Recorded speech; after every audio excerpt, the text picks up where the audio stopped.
lies that we have been taught all our lives, when it comes time for these things to be broken down, this is when the Lord begins to push me out in front and say, go ahead of me and reveal these things so that they can know.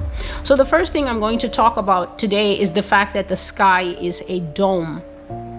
The sky is a dome. It is a curvy, dome-like structure that's made of a very hard material that human beings cannot break. I don't know why the Lord put it that way, but I think he wants it to be understood, because for all we know, people may be working somewhere to try and break this dome, but no matter what they do, they will never be able to break this dome, because the Lord says that the substance that makes up this dome, that we also know as the firmament from Genesis chapter 1, cannot be cracked by man.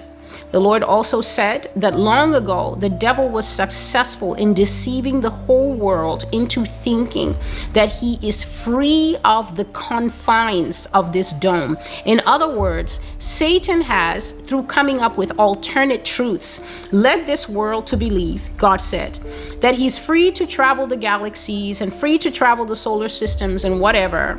But from what I have seen and understood from the Lord, there is a cap on top of this world, which makes Satan as much a prisoner underneath this dome as we are. And the fallen angels are extremely angry because nothing they have ever been able to do allows them to escape the prison of the dome. They cannot get out of the overall dome. That's the first thing. But then they also cannot get into the part of the dome where we are. So they are under this dome as we are, but then there is some kind of separation between where they are and where we are, and they cannot penetrate into the part that we are for now. This is only the keeping power of the Lord. Unfortunately, it is not going to stay like that forever. So in this dream, the silver mist, I saw that there will come a time when the evil that lives, I would say, outside our section of the dome is going to be able to crack the sky. So in that dream, I saw that the sky was a curvy bell.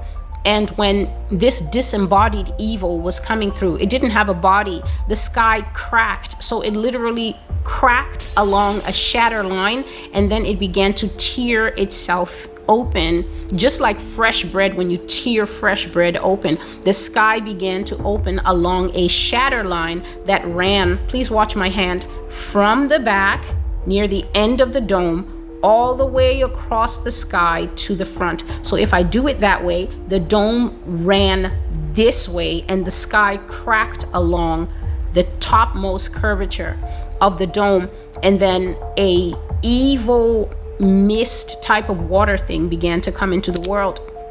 So this firmament cannot be cracked by man, and at the end of time it will be cracked by evil things that will then come in.